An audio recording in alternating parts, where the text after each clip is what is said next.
প্রথমে দুধটাকে ফুটিয়ে নিতে হবে। তারপর যখন ফুটো ফুটো হয়ে যাবে দুধ, তা এখানে ওই ছানার জল আমি মিক্স করে দেব। হ্যাঁ, আর ছানার পদ্ধতি আমি ছানার জল কতটা নিয়েছি তো এখানে দেখে নাও, দিয়ে দেব।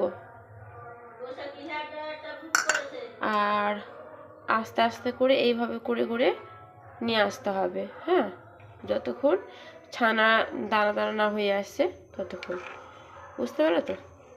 তবে একটু আঁচটা বাড়িয়ে দিই।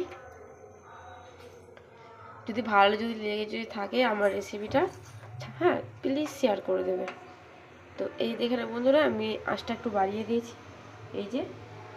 আর এখানে দেখে নাও, আস্তে আস্তে করে পুরোটা ছানা নিয়ে আসি এই জায়গায়। আস্তে আস্তে করতে হবে, তুমি যদি তাড়াহুড়া করে এই যদি করো না হবে না।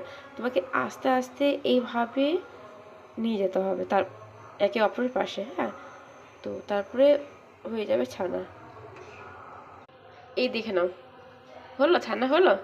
তো ছানা এক পাশটা হয়ে গেছে, আর জলটাই এক পাশ।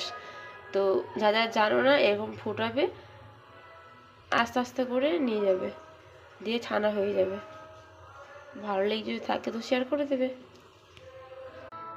তো এরকম ভিডিও যদি পেতে চাও প্লিজ লাইক সাবস্ক্রাইব কমেন্ট করো।